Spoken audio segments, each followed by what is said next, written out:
अरे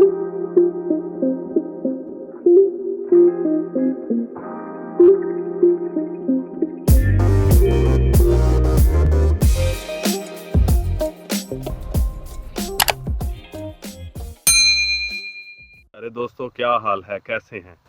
मैं हूं डॉक्टर ज़हूरुल इस्लाम शाहिद और आप देख रहे हैं मेरा channel homeopathy and health.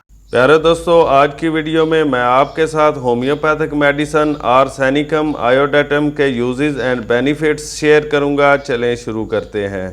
Arsenic iodide का आर्सेनिक एल्बम से बहुत गहरा तल्लुक है। आर्सेनिक आयोडाइड जख्मों के नासूर बनने और गैंग्रीन में तब्दील होने की बेहतरीन रोकथाम है।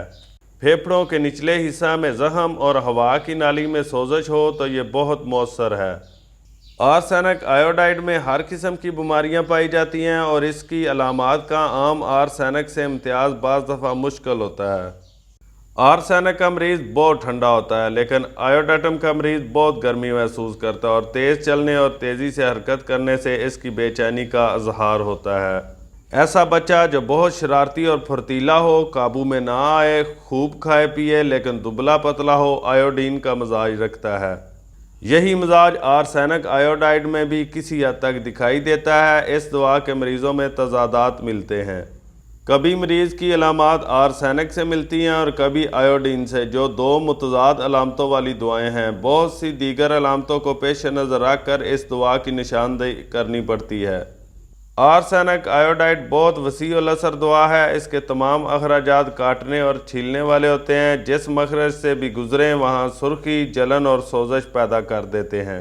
नाक की अंदरूनी सतह मतवरम और सख्त हो जाती है। हलक और कान के दरमियान सोजश की वजह से बहरापन भी पैदा हो जाता है। आर्सेनिक आयोडाइड फेफड़ों की हर किस्म की तकलीफ़ों और ज़ख्मों के लिए मौसर साबित है, इसीलिए इसे तपेदक में भी इस्तेमाल किया जाता है। बहुत ज़्यादा मकदार में बलगम का अखराज होता हो और ये बलगम फेफड़ों के निचले हिस्से में बनता हो, सांस की तकलीफ़ और खांसी मुज़मिन हो जाए तो आर्सेनिक आयोडाइड को नहीं भूलना चाहिए। ये ल्यूपस और जिल्द के कैंसर में भी बहुत मौसर दवा है। इसी तरह रहम और खसियत और रहम यानी ओवरी, जिसमें अफजाइश नस्ल के लिए अंडे बनते हैं, इसके कैंसर को अगर ठीक ना भी कर सके तो फौरी तौर पर बढ़ने से रोकती है। डॉक्टर कैंट के नज़दीक तो हर कैंसर की बढ़ोतरी की रफ्तार फौरी तौर पर रोकने के लिए आर्सेनिक आयोडाइड बहुत मुफीद है। मेरा तजर्बा है कि ऐसी सूरत में आर्सेनिक आयोडाइड के साथ सूची बूटी को इस्तेमाल करवाना ज़्यादा मुफीद साबित होता है।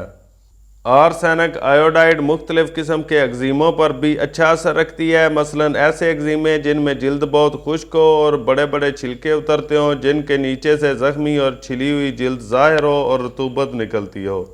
आर्सेनिक आयोडाइड चंबल के इलाज में भी काम आती है। इस मर्ज़ में दवाएं अमूमन वक्ती आराम पहुंचाती हैं, मुकम्मल शिफा नहीं होती। अगर गदूदों से बीमारी बाहर निकालने के लिए दवा दें तो बहुत सख्त रद्द अमल होता है और सारा जिस्म चंबल से भर जाता है। जिल्द को ठीक करने के लिए दवाई के इस्तेमाल से बीमारी दब कर किसी और रंग में ज़ाहिर होती है। अभी तक कोई ऐसी दवा सामने नहीं आई जो दोनों किस्म के असरात को संभाल ले। हाँ, सल्फर और सेरेनम 1000 ताकत में बारी बारी देने से किसी हद तक फ़ायदा होता है। हाइड्रोकोटाइल भी असर करती है। ये बहुत ताकतवर दवा है जो कोड में भी मुफीद है। आर्सेनिक भी सोरक दवाओं में शुमार होती है जो अंदरूनी झिल्लियों और जिल्द के दरमियान असर दिखाती है। बाज़ दवाओं का अंतड़ियों और जिल्द से तल्लक है और बाज़ का रहम और जिल्द से। गदूदों और जिल्द से तल्लक रखने वाली दवाओं में सल्फर और मरकरी बहुत नुमायाँ हैं। आर्सेनिक आयोडाइड की सफलस के मुख्तलिफ मराहल में भी ज़रूरत पड़ सकती है। आर्सेनिक आयोडाइड में सर के पीछे गद्दी में दर्द और कमर में जलन की अलामात पाई जाती हैं। बाईं टांग में सर्दी की लहर दौड़ती है और सनसनाहट होती है। कलाई की हड्डी में लिखते हुए दर्द होता है। आर्सेनिक आयोडाइड का मरीज़ सर्दी महसूस करता है, इसके बावजूद इसे पसीना भी आता है।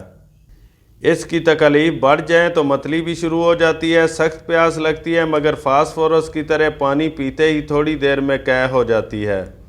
मैदा में शदीद दर्द होता है जिसमें कोलूसंथस की तरह आगे झुकने से आराम आता है। सख्त सोजश पैदा करने वाले इसहाल जो सुबह के वक्त शुरू होते हैं। मैदा हवा से भरा रहता है। भूख बहुत लगती है मगर खाना जिस्म को नहीं लगता। इसको आमतौर पर 30 ताकत से लेकर 200 ताकत तक इस्तेमाल किया जाता है।